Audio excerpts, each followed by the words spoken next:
गजाननं भूतगणादिसेवितं कपिलजम्बुफलचारुभक्षणम् उमासुतं शोकविनाशकारकं नमामि विघ्नेश्वरपादपङ्कजम्।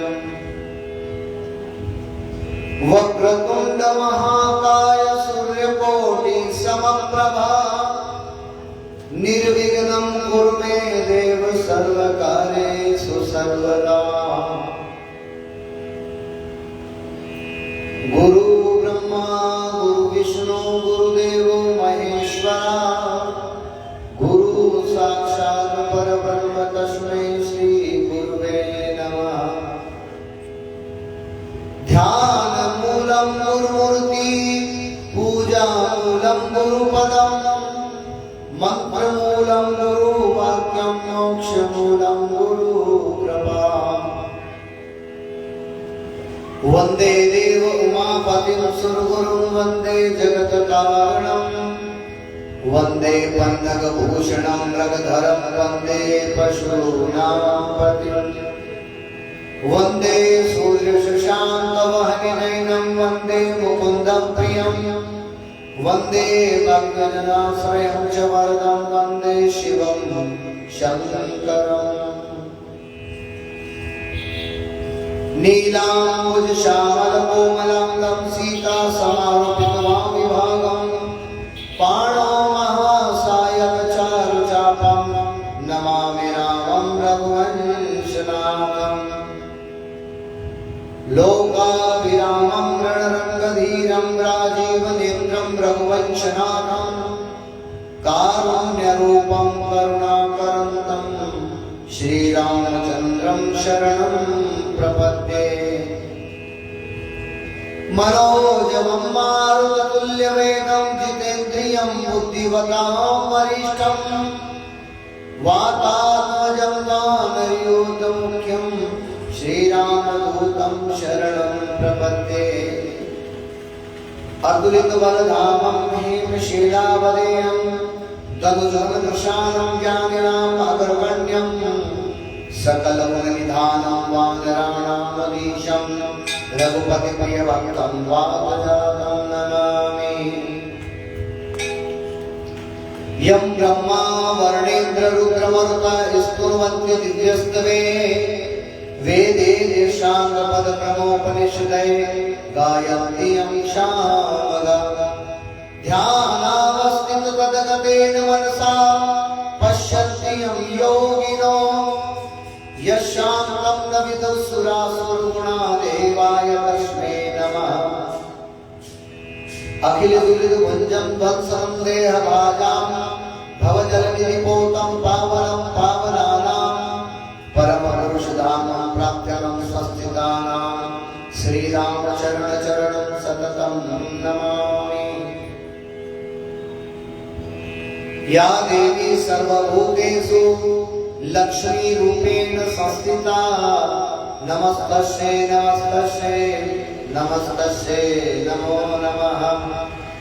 या देवी सर्वभूतेषु विद्यारूपेण संस्थिता नमस्तस्यै नमस्तस्यै नमस्तस्यै नमो नमः। या देवी सर्वभूतेषु शक्तिरूपेण संस्थिता नमस्तस्यै नमस्तस्यै नमस्तस्यै नमो नमः। वसुदेवसुतं देवं कंसचारणूरमर्दनं देवकी परमानन्दं श्रीकृष्णं वन्दे जगद्गुरुं। श्रीकृष्णाय वासुदेवाय हरे परमात्मने प्रणतक्लेशनाशाय गोविन्दाय नमो नमः। श्रीकृष्णाय वासुदेवाय हरे परमात्मने प्रणतक्लेशनाशाय गोविन्दाय नमो नमः। सच्चिदानन्दरूपाय विश्वोत्पत्त्यादिहेतवे तापत्रय विनाशाय श्रीकृष्णाय वयं नमः। सर्वमंगलमांगल्ये शिवे सर्वार्थ साधिके शरण्ये त्र्यंबके गौरी नारायणी नमोस्तुते। ओम नमो भगवते वासुदेवाय। ओम नमो भगवते वासुदेवाय। ओम नमो भगवते वासुदेवाय।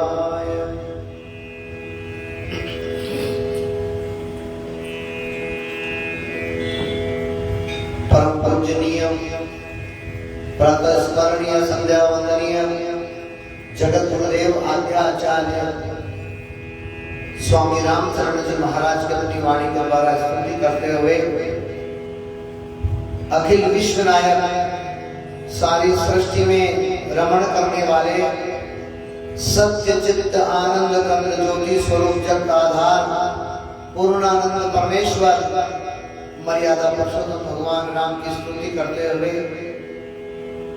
33 करोड़ देवी देवता 88,000 ऋषिगणों को नमन करते हुए एवं सभी मानस रस रसिक श्रद्धालु जनों, वात्सल्यमयी स्नेहमयी प्रेममयी जगदम्बा स्वरूपा मातृ शक्तियों को नमन करते हुए आइए गंगा का पावन तट और गंगा के पावन तट पर 88,000 ऋषिगण, शौनकादिक ऋषि सूत जी महाराज, राजा परीक्षित एवं सुखदेव महामुनि उपस्थित हैं। सर्वप्रथम राजा परीक्षित के द्वारा सुखदेव महामुनि के चरणों का प्रक्षालन किया गया। पूजन के उपरांत परिक्रमा की गई। पूजन परिक्रमा करने के उपरांत राजा परीक्षित ने प्रश्न किया, आपने हमें 6 दिन तक श्रीमद् भागवत महापुराण कथा का रसपान कराया, जिसमें हमने अनेक अवतारों का, अनेक भगवान के भक्तों का, भगवत भक्तों के चरित्र को श्रवण किया। बड़े बड़े महान प्रतापी राजा, बड़े बड़े धर्मज्ञ राजा, बड़े बड़े विद्वान, बड़े बड़े ऋषि मुनि, बड़े बड़े भगवत भक्त, इन सभी लोगों का चरित्र एवं भगवान के द्वारा 24 अवतार लिए गए, उन 24 अवतारों को आपने विस्तार से हमें बतलाया। और श्रीमद् भागवत महापुराण में जितने भी अवतार, वो सारे अवतार 16 कला युक्त नहीं, लेकिन कल के चरित्र में आपने हमें जो चरित्र बताया, जो लीला बताई, वो कर्षति इति आकर्षति इति कृष्ण। कृष्ण का मतलब होता है आकर्षण, जो हमारे मन को आकर्षण करे, जो इस जीव को आकर्षण करे, जो जीव को, जिसका चरित्र श्रवण करने के बाद में जीव को शिव की प्राप्ति हो, नर को नारायण की प्राप्ति हो, आत्मा को परमात्मा की प्राप्ति हो जाती है। ऐसा श्री कृष्ण का चरित्र, अलौकिक चरित्र, लौकिक नहीं। भगवान विष्णु ने जितने भी अवतार लिए, वो सारे अवतार में जो प्रमुख अवतार है वो भगवान श्री कृष्ण का चरित्र है। बहुत अलौकिक चरित्र है, टेढ़ा चरित्र है। देखिए, भगवान का हर काम टेढ़ा है। भगवान खड़े रहते हैं तो टेढ़े खड़े हैं, भगवान के पांव हैं तो टेढ़े हैं, भगवान की गर्दन वो भी टेढ़ी है, भगवान की कमर वो भी टेढ़ी है। भगवान जो खड़े रहते हैं ना, वो भी सीधे खड़े नहीं रहते। अब मस्तक पर जो मोर मुकुट है वो भी टेढ़ा लगा हुआ है, बांसुरी पकड़ी हुई है वो भी टेढ़ी, और मोर मुकुट लगा हुआ है मस्तक पर, वो भी टेढ़ा है। तो जैसे इनका खड़े रहने का ढंग टेढ़ा है, वैसा ही इनका चरित्र भी बड़ा टेढ़ा है, समझ में नहीं आता। नाम भी, राम का नाम एकदम सीधा नाम है राम, और कृष्ण का नाम कृष्ण, बोलने में भी टेढ़ा और लिखने में भी टेढ़ा। तो कृष्ण का नाम लिखने में टेढ़ा और दिखने में टेढ़ा, बोलने में टेढ़ा। भगवान कृष्ण का चरित्र भी टेढ़ा और भगवान के खड़े रहने का अंदाज भी टेढ़ा। उनकी हर वस्तु समझ में नहीं आती। राम का चरित्र सरल है, राम का चरित्र मर्यादा में है, राम का चरित्र हमें सरलता से समझ में आ जाता है। राम बोलने में भी सरलता है, राम का चरित्र भी सरल है और राम का नाम भी सरल है। लेकिन कृष्ण का काम ही अलौकिक है। कृष्ण का नाम लोगे तो बोलने में भी अपने दांतों से उस नाम को काटना पड़ेगा। कृष्ण, कृष्ण को बोलने में दांतों से काटना पड़ेगा। और राम एकदम सीधा राम, राम बोलने में ही आराम मिलता है, राम आराम राम। और कृष्ण बोलोगे तो तकलीफ होगी, कृष्ण बोलने में आपको कष्ट होगा, कृष्ण बोलने में आपको मेहनत करनी पड़ेगी, कृष्ण बोलने में आपको ताकत लगानी पड़ेगी। तो राम सरल है और कृष्ण का काम थोड़ा कठिन है, टेढ़ा। सब काम उल्टे करते हैं। भगवान कन्हैया के काम सारे टेढ़े हैं। जन्म लिया और जन्म भी कहां लिया? राम जी जन्म लेते हैं राजमहल में और कृष्ण कहां लेते हैं? जेल के अंदर। है कि नहीं काम टेढ़ा? अभी आप किसी व्यक्ति को जेल पहुंचा दिया जाए तो क्या कहेंगे? यार इसने माजना खराब कर दिया, ये जेल में चला गया, इसको पुलिस पकड़ के ले गई, इसको जेल में बंद कर दिया, ये जेल से छूट कर आया है। तो जो जेल में रहता है और जेल में से छूट कर आता है, लोग उसकी बदनामी करते हैं, उसकी बुराई करते हैं, उसको गलत समझते हैं। पर ये महाशय तो, भगवान कन्हैया तो, इन्होंने तो जल में ही जेल में लिया। और जिसके यहाँ जन्म लिया, जिसके घर में जन्म लिया भगवान कन्हैया ने, उसकी हाथ में हथकड़ियां हैं, पांव में बेड़ियां हैं, जेल में ताले लगे हुए हैं, सैनिक रक्षा में खड़े हुए हैं। और जन्म कहां लिया? जेल में। राम जी दिन में आ रहे हैं, राम जी दिन की रोशनी में आ रहे हैं, और ये भगवान देखिए रात में, रात की 12 बजे सब सो जाए, लोग खाना पीना छोड़ दे, लोग सो जाए, लोग सारे काम बंद कर दे, तब ये भगवान रात की 12 बजे आ रहे हैं। भगवान राम दिन के उजाले में आ रहे हैं और ये रात्रि में, वो भी काली रात्रि में आ रहे हैं साहब। बताइए कितना टेढ़ा चरित्र है भगवान कृष्ण का। राम के लिए समुद्र रास्ता नहीं देता, लेकिन कृष्ण के लिए यमुना मैया रास्ता दे रही है। देखिए अब आप, राम युद्ध करते हैं तो वहां ज्ञान नहीं देते, और ये भगवान कृष्ण युद्ध के मैदान में लोग मर रहे हैं, लोग लड़ रहे हैं, और वहां भी 18 अध्याय गीता का ज्ञान अर्जुन को दे रहे हैं। लोग लड़ाई में गालियां देते हैं, लोग लड़ाई के समय शस्त्र उठाते हैं, लोग लड़ाई के समय में एक दूसरे को मारते हैं, और ये युद्ध की भूमि में ही ज्ञान दे रहे हैं। और ज्ञान भी कैसा? वेदों का परम ज्ञान, परम तत्व, जिस गीता को सुनने से आदमी का उद्धार हो जाता है। कोई व्यक्ति नरक जा रहा है, उसे गीता का अध्याय सुना दो, वो परमात्मा के लोक को चला जाता है। ऐसा गीता का ज्ञान भगवान कन्हैया ने कहां दिया? युद्ध के मैदान में दिया। तो जो युद्ध के मैदान में ज्ञान दिखाते हैं, जो जेल के अंदर जन्म लेते हैं और काली रात्रि में जन्म लेते हैं, राम से और कृष्ण का काम विपरीत है। राम मर्यादा में है और कृष्ण मर्यादा में नहीं, वो किसी में बंधन में नहीं है। राम तो फिर भी मर्यादा में बंधे हुए हैं, लेकिन कृष्ण किसी मर्यादा में बंधे नहीं, उनको कोई बांध नहीं पाता। राम अनेक नारी के पति, और कृष्ण की इतनी नारियां की कोई गिनती नहीं, 16,108 रानियां। और राम एक रानी आई, उसके बाद भी वनवास चले गए, और ये महाराज 16,108 रानियां तो भी राजमहल में बैठकर राजा बनकर बैठे हुए थे। अब आप विचार करिए, किसी व्यक्ति के घर में एक पत्नी है, एक स्त्री है, एक नारी है, वो भी दिन रात काम में लगा रहता है, दिन रात उसे फुर्सत नहीं होती काम से, दिन रात उसे चिंता सताती रहती है, बच्चों की, परिवार की, पत्नी की।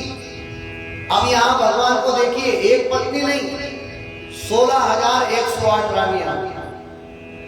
और चमत्कार कितना भगवान के अंदर, 16,108 रानियों के लिए 16,108 महल बने हुए हैं द्वारिकापुरी में, और कोई भी दुखी नहीं।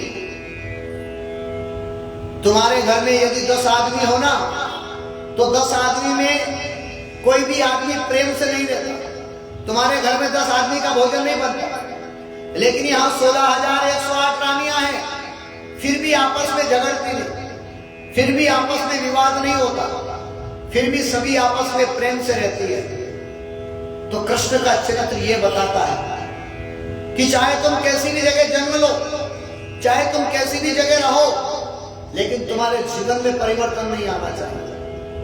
तुम चाहे बुरे व्यक्ति के पास बैठो, चाहे तुम किसी भी व्यक्ति के पास बैठो, लेकिन उसका गुण तुम्हारे जीवन में नहीं आना चाहिए। भगवान कृष्ण जेल में जन्म लिया, लेकिन उन्हें संसार की माया नहीं छू सकती। भगवान कन्हैया क्या है? वो तो ब्रह्म है, निराकार ब्रह्म है, निरंजन है, माया से रहित है।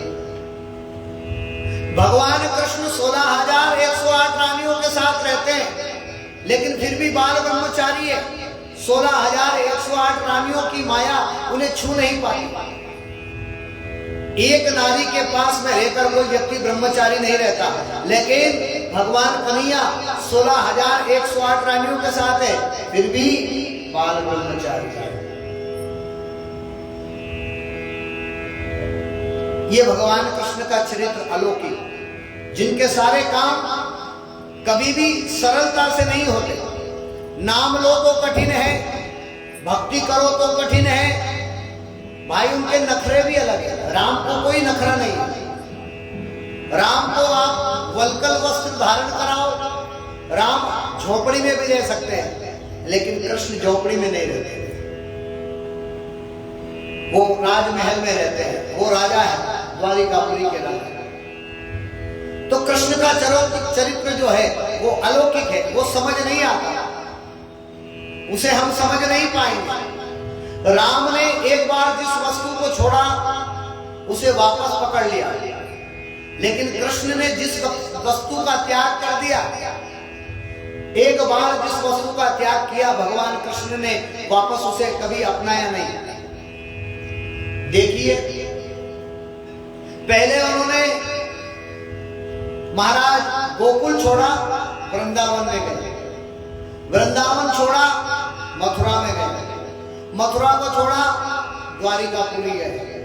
लेकिन जिस वस्तु को छोड़ दी, बाद में उसे जाकर उससे मिले नहीं। गोपियों को भी भगवान बाद में नहीं मिले। राधिका महारानी को भी एक बार बिछड़े तो 100 साल में जाकर मिले। कब मिले? ब्रजमान दुलारी से।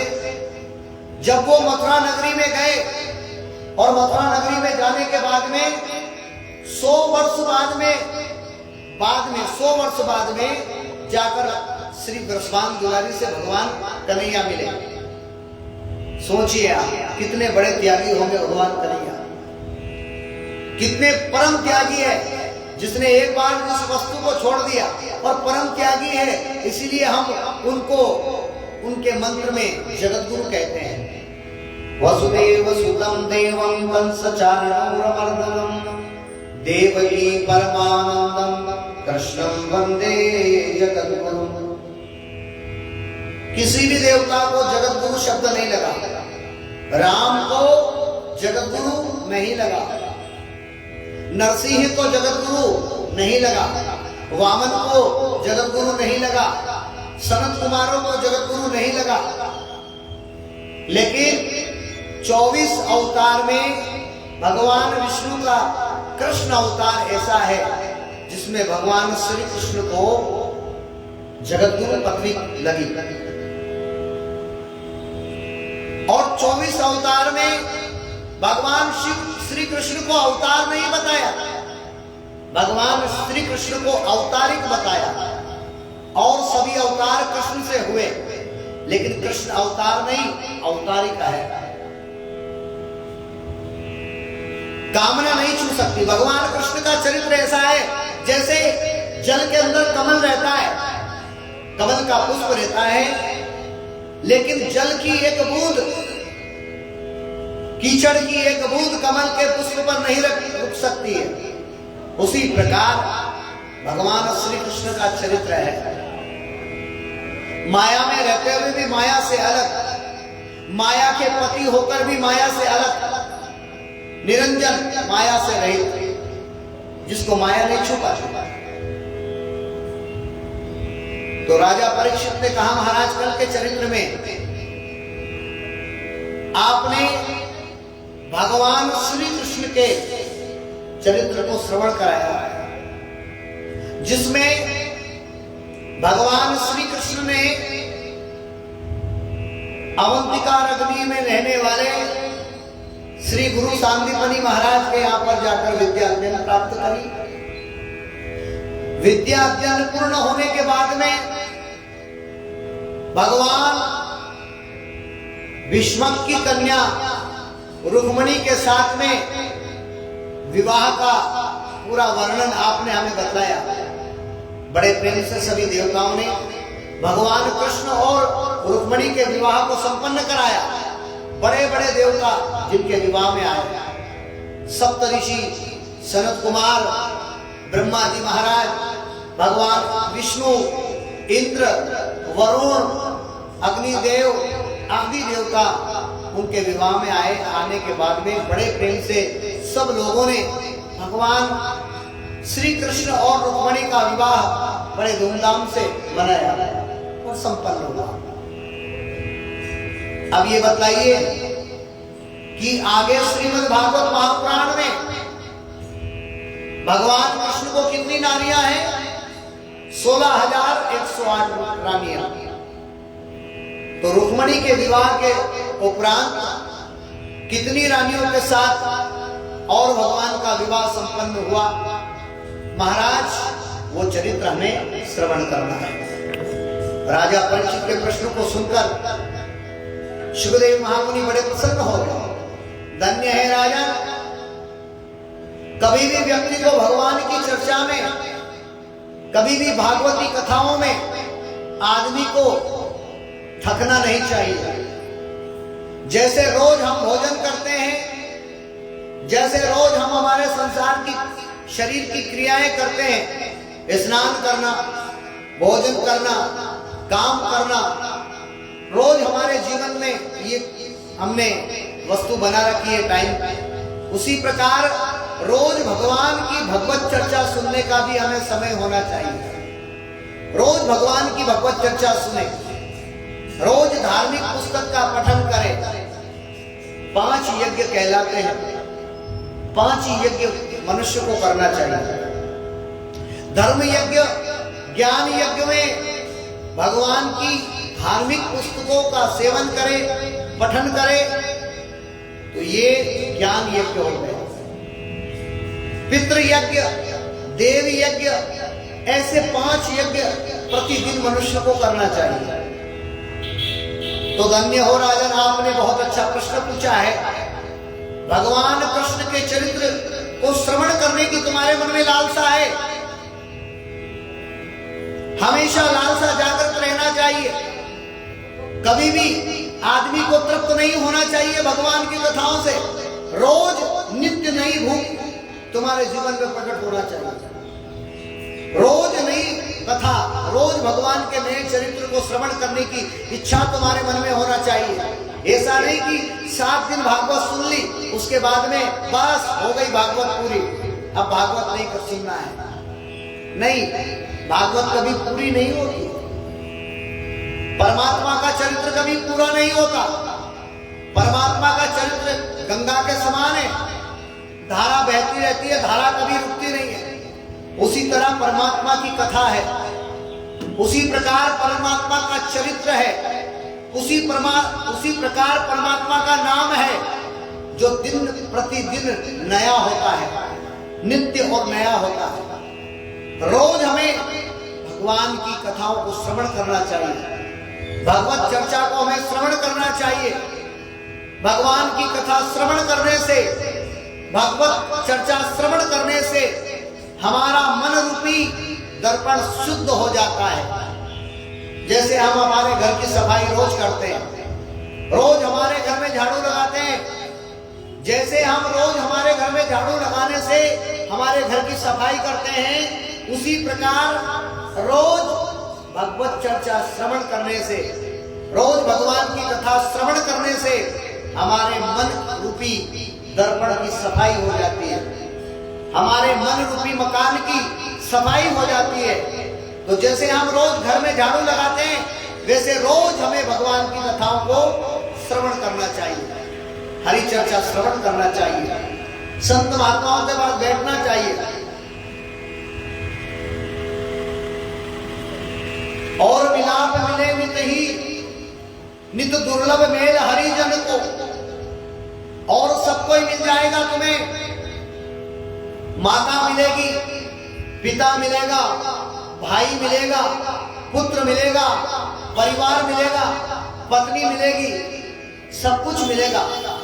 लेकिन एक हरि का जन्म मिलना बहुत दुर्लभ है, संतों का मिलना बहुत कठिन है। कबीर जी ने भी कहा, गुरु जी से मिलना कठिन मेरे भाई, मिलना कठिन मेरे भाई, गुरु जी से मिलना कठिन मेरे भाई, सतगुरु से मिलना कठिन मेरे भाई। सबसे मिलना सरल है, सबसे मिल लोगे, सब मिल भी जाएंगे, लेकिन गुरु का मिलना कठिन है महाराज। जीवन में बहुत ज्यादा तुम्हारे पुण्य प्रारब्ध के जागृत होते हैं, तभी जाकर किसी संत का मिलना होता है।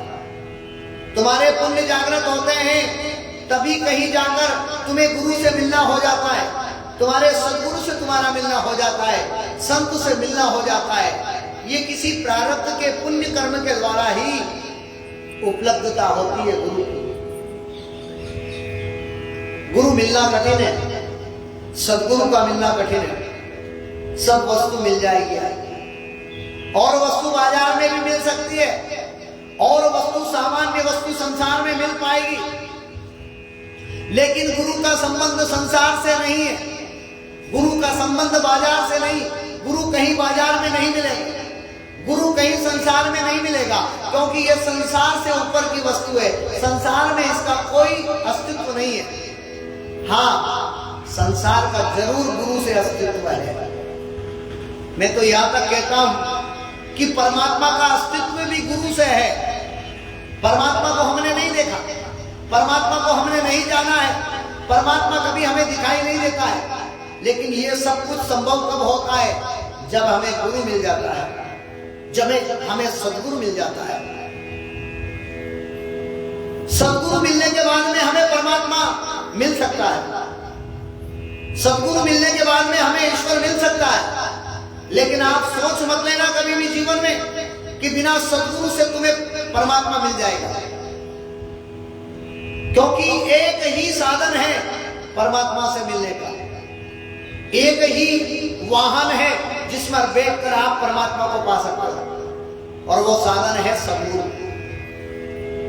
लेकिन वो सदगुरु कोई लौकिक नहीं है, सदगुरु कोई संसार में मिलने वाली वस्तु नहीं है, संसार में बिकने वाली वस्तु नहीं है, बाजार में खरीदने वाली वस्तु नहीं है।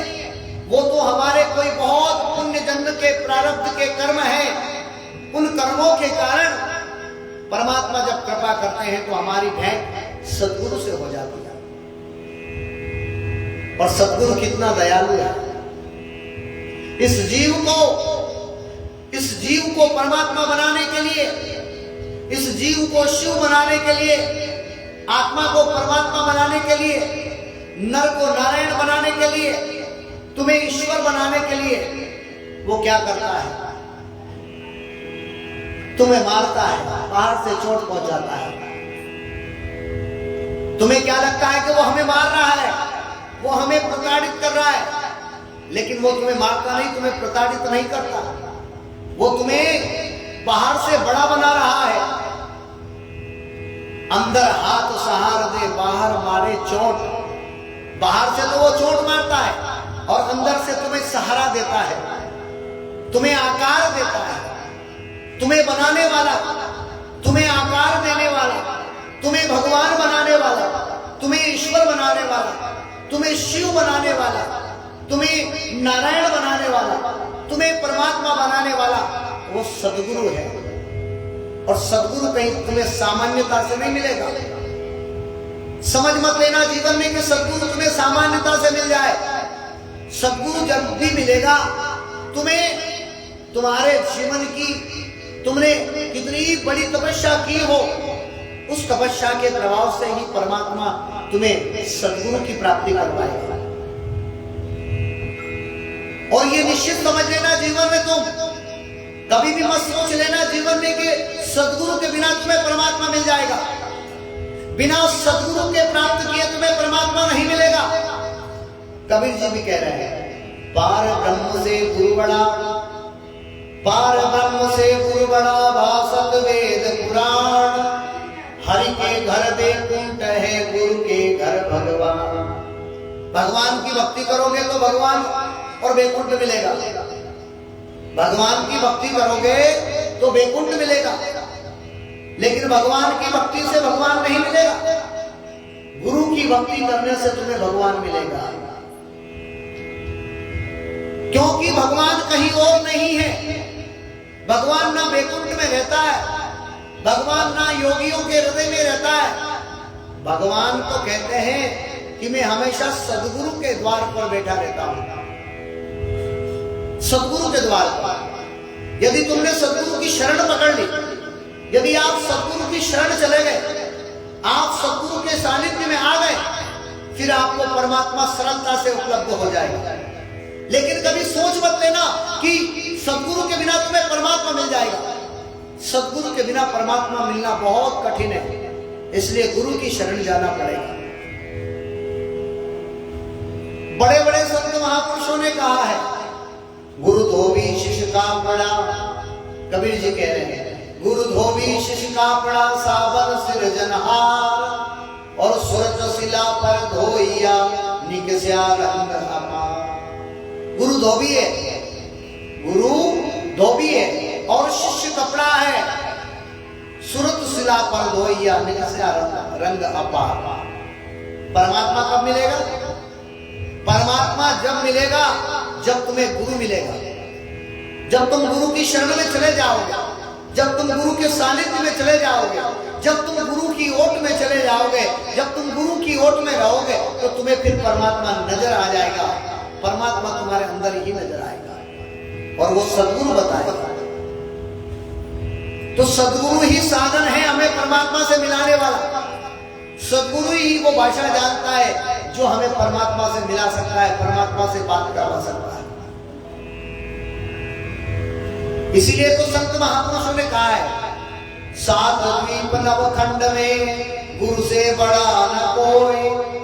सात द्वीप नवखंड में गुरु से बड़ा न कोई। हरि से तो कुछ होत नहीं और गुरु करे सो होय। परमात्मा से कुछ नहीं होगा, परमात्मा से तुम मिल नहीं पाओगे, परमात्मा से तुम बात नहीं कर पाओगे, तुम्हें दर्शन नहीं हो पाएगा। लेकिन एक ही जगह है जहां पर जाने से आप परमात्मा से बात कर पाओगे, परमात्मा से मिल पाओगे, परमात्मा को छू पाओगे, परमात्मा को देख पाओगे। और वो साधन है, वो जगह है कि आप किसी गुरु की शरण में चले जाए। परमात्मा से मिलना बहुत कठिन है, इसलिए कहीं जा पाओ या न जा पाओ, गुरु की शरण जरूर चले जाना। इसलिए संत महापुरुष कहते हैं और मिलाप मिले नित ही नित दुर्लभ मेल हरिजन को। हरिजन कौन है? गुरु है। सभी लोग मिलना कठिन है, सभी सरलता से मिल जाएंगे। सुतदारा और लक्ष्मी पापी के भी हो, सुतदारा और लक्ष्मी पापी के भी हो। संत समागम हरि कथा तुलसी दुर्लभ को। सभी मिल जाएंगे, लेकिन संत का मिलना बहुत कठिन है। सुत मिल जाएगा, दारा मिल जाएगी, धन मिल जाएगा, जमीन मिल जाएगी, जायदाद मिल जाएगी, लेकिन संत और गुरु का मिलना बहुत कठिन है।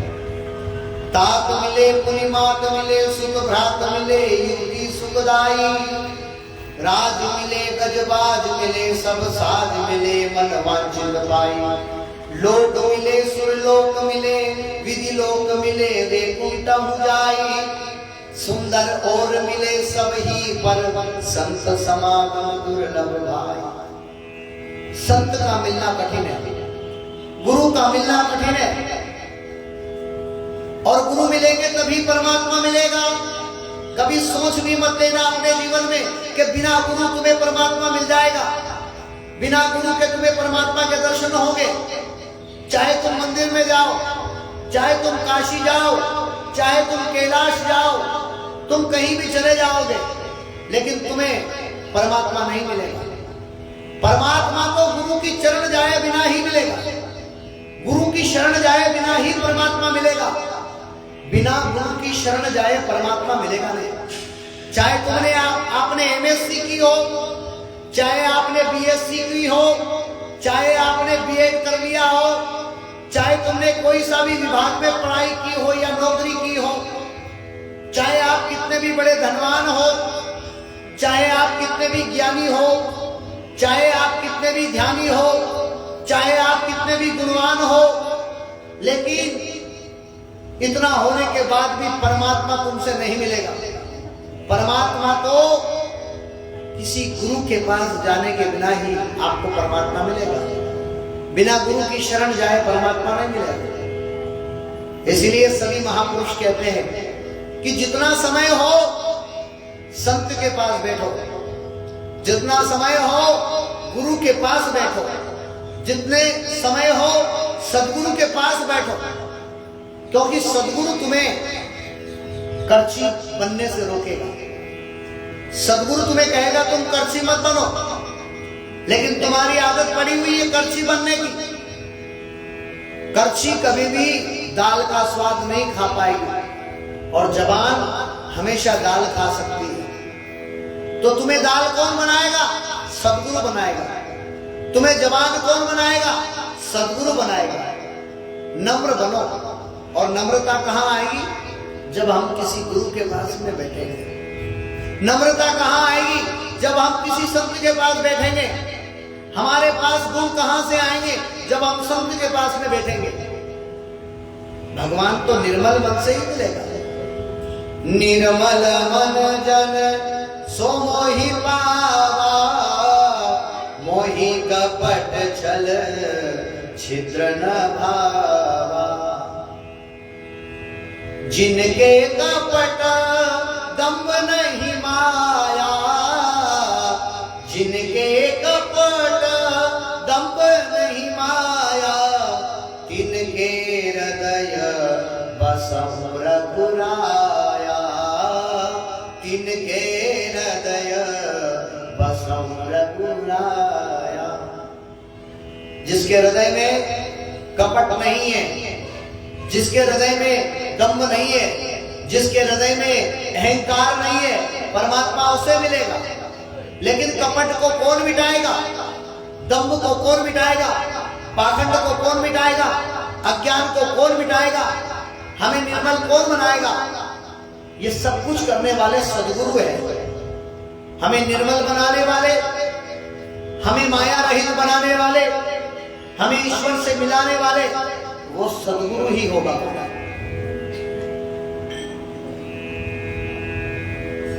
तो कहने का तात्पर्य यह है आपसे मेरी माताओं, मेरे भाइयों,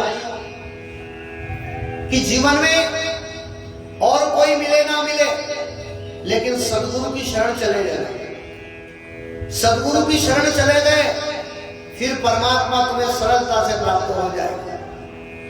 और किसी के पांव पकड़ो ना पकड़ो, और किसी के पास जा सको ना जा सको, लेकिन किसी संत के पास में, किसी महापुरुष के पास में, किसी सदगुरु के पास में चले जाना, वहां जाने से परमात्मा मिल जाएगा। और किसी भी प्रयत्न करने से परमात्मा मिलेगा नहीं। चाहे जप करो, चाहे तप करो, चाहे यज्ञ करो, चाहे ध्यान करो, चाहे योग करो, कोई सी भी क्रिया करने से परमात्मा नहीं मिलेगा, हो ही नहीं सकता। जन्म जन्म मुनि यतन कराई, अंतराम मुख आवत नाई। तुम्हें कैसे मिलेगा परमात्मा?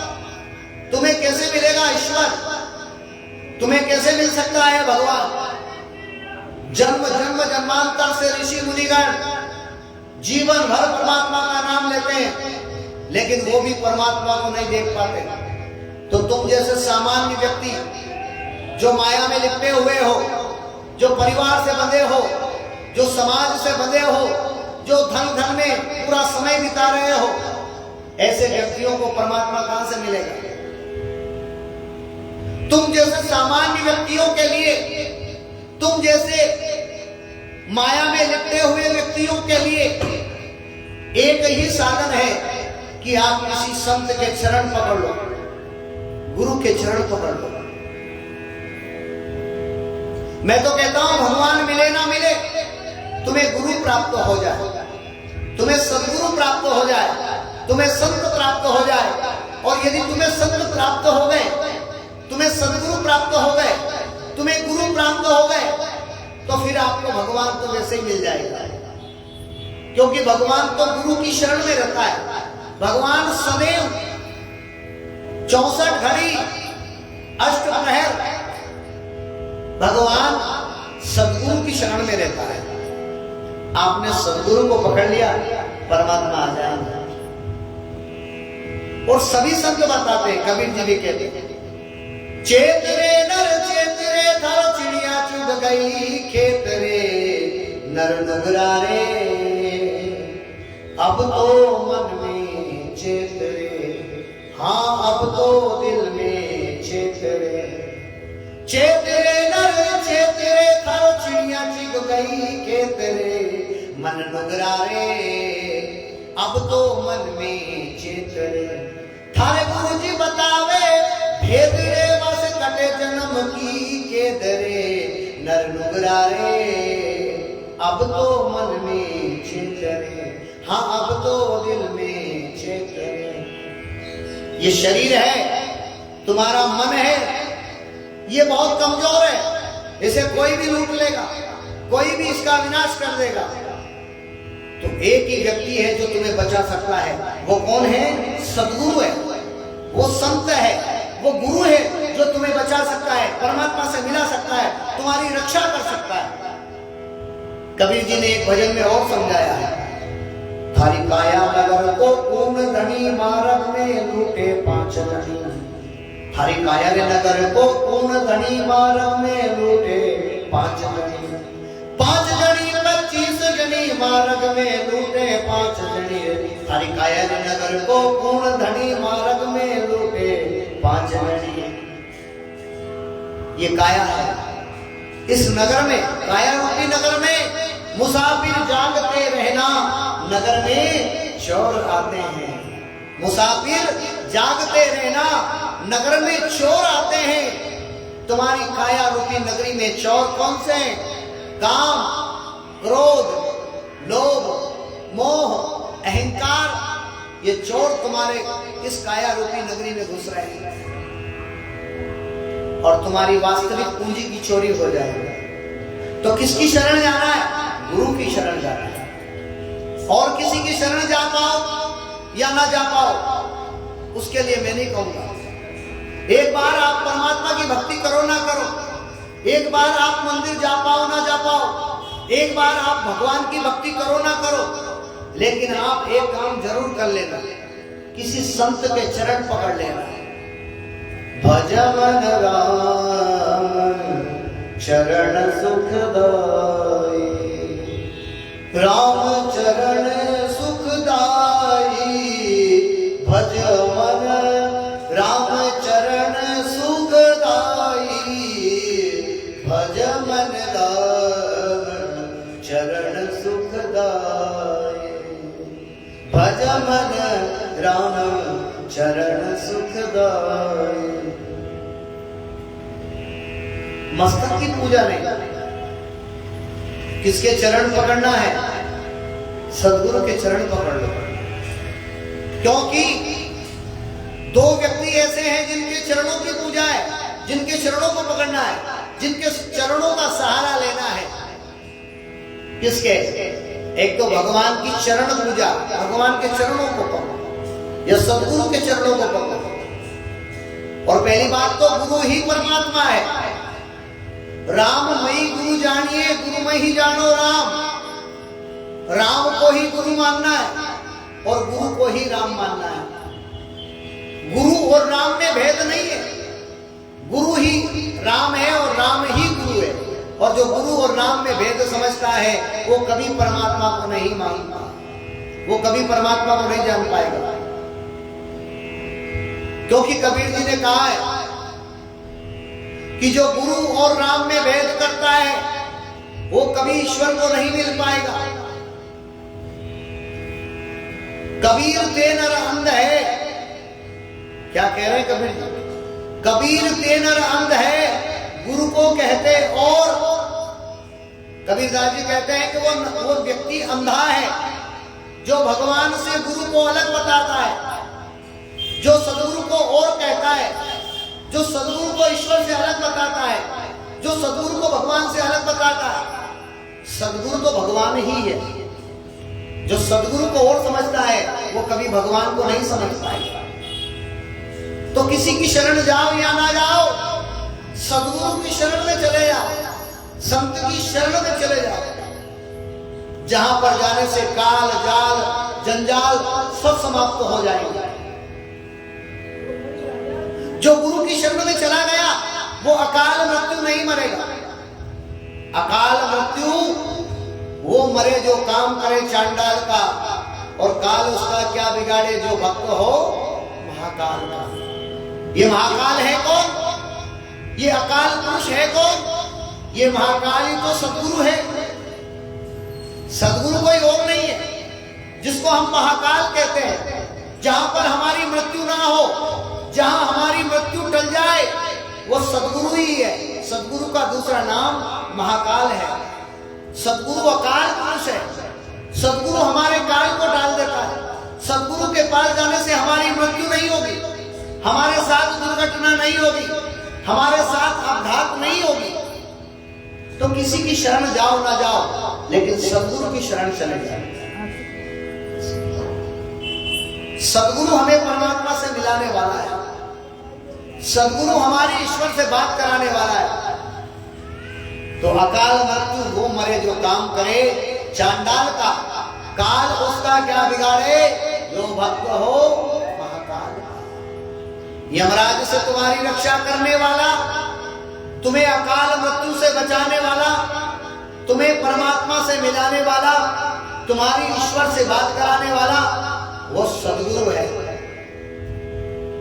लेकिन हमारे जीवन में हमने आदत डाल ली, अरे महाराज फलाने व्यक्ति ने बीएड किया हुआ है, मैंने एमएससी की हुई है, मैंने बीएससी की हुई है, मैं तो पढ़ा लिखा हूं, मैं तो ज्ञानी हूं, मैं तो विद्वान हूं, मैं तो पंडित हूं, मैं तो शास्त्री हूं, मुझे किसी गुरु के पास नहीं जाना चाहिए, मैं तो भगवान को ही गुरु बना लूंगा। तेरी ताकत नहीं।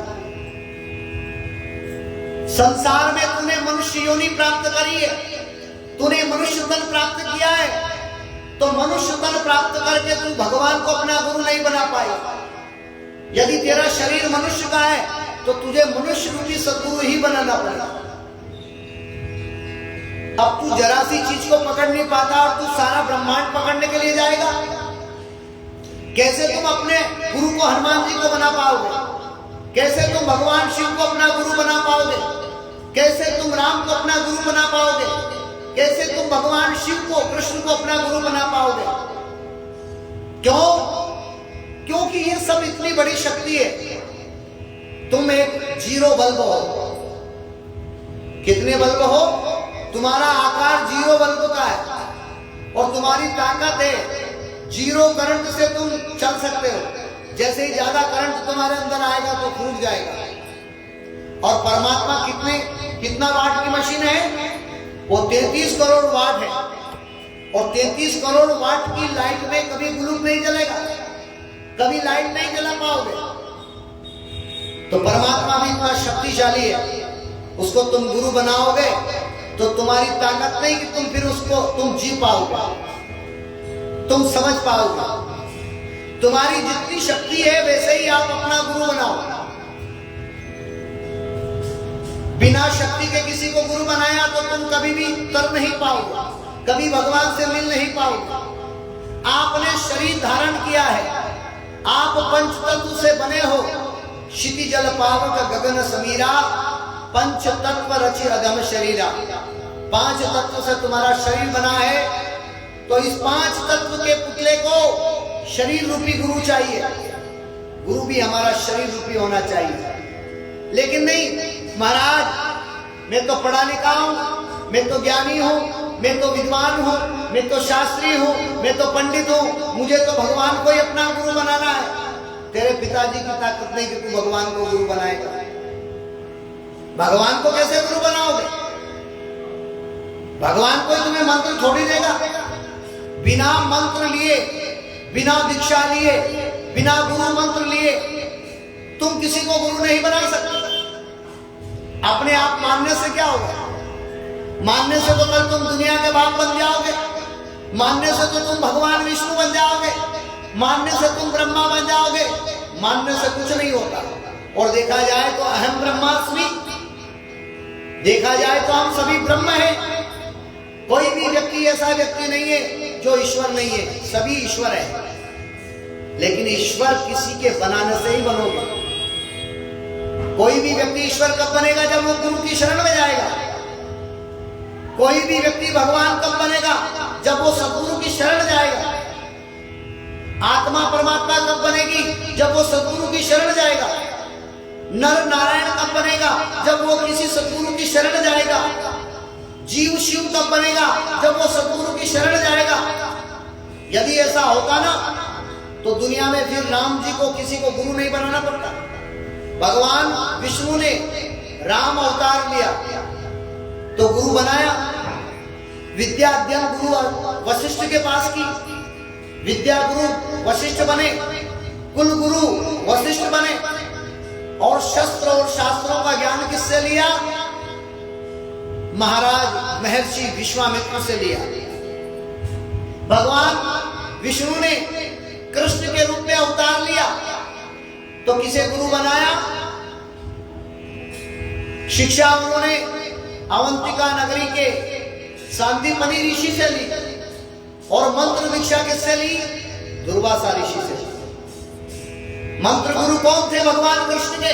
दुर्वासा। और विद्या गुरु सांदीपनि। अगर बिना गुरु के कोई पढ़ाई हो सकती, बिना गुरु के कोई भगवान मिल सकता, तो भगवान कृष्ण और राम को गुरु बनाने की आवश्यकता क्या थी? क्या जरूरत थी सब दुनिया के लोगों को गुरु बनाने से, गुरु मंत्र लेने से? तो जीवन में गुरु अनिवार्य है। चाहे कोई कितना भी बड़ा ज्ञानी हो, चाहे कितना भी बड़ा पढ़ा लिखा हो, चाहे उसने कोई सी भी डिग्री ली हो, लेकिन गुरु के बिना वो व्यक्ति महान नहीं बनेगा। गुरु के बिना वो ईश्वर से नहीं मिल पाएगा। गुरु के बिना वो परमात्मा से नहीं मिल पाएगा। तो मेरे भाई महानुभाव, शरण पड़ो, शरण पड़ो, गुरु की शरण, सदगुरु की शरण। सब मिलेंगे लेकिन सदगुरु का मिलना कठिन है। भाग्य से सदगुरु मिलेगा, परमात्मा की कृपा से सदगुरु मिलेगा, प्रारब्ध के पुण्य कर्म के द्वारा हमें सद्गुरु प्राप्त होगा। और जिस दिन सद्गुरु मिल जाए समझ जाना कि परमात्मा का अब मिलना कठिन नहीं है, अब मिले ही जाएगा परमात्मा। फिर मत समझना जीवन में तुम कि सद्गुरु मिल गया और हमें परमात्मा नहीं मिलेगा। सद्गुरु यदि मिल गया आपको तो परमात्मा बहुत जल्दी मिलने वाला है, बहुत जल्दी परमात्मा से तुम्हारी बात होने वाली है, ये जरूर समझ जाना। लेकिन सद्गुरु नहीं मिला, गुरु नहीं मिला, तो फिर जीवन में समझना मत कि तुम्हें भगवान मिल जाएगा, बेकार चला जाएगा तुम्हारा जीवन। तो सबसे पहले सद्गुरु की शरण ग्रहण करो, गुरु की शरण जाओ, संत के पास बैठो, गुरु के पास बैठो। तो और मिलाप मिले नित ही नित दुर्लभ मेल हरिजन को। संत का मिलना कठिन है, गुरु का मिलना कठिन है, सदगुरु का मिलना कठिन है। सुत धारा लक्ष्मी पापी के भी हो, पुत्र पत्नी परिवार बच्चे धन दौलत मकान, ये तो पापी के घर भी होते हैं। कोई कितना भी काला हो, चाहे कितना भी काला कलूटा हो, चाहे कितना भी गरीब हो, चाहे कितना भी पापी हो, चाहे कितना भी अधम हो, लेकिन सबको परिवार होता है। माता भी होती है, पिता भी होती है, भाई भी होते हैं, पत्नी भी होते हैं, बच्चे भी होते हैं। लेकिन पापी के घर में महापुरुषों का आगमन नहीं होता। परमात्मा जब हमारे ऊपर कृपा करते हैं तब संत का मिलना होता है। तो जीवन में संत दर्शन करो, जीवन में संत की शरण में चले जाओ, जीवन में सद्गुरु की शरण में चले जाओ। यदि आप सद्गुरु की शरण में चले गए तो भगवान का मिलना कठिन नहीं मेरे भाई, बहुत जल्दी आपको भगवान मिल जाए।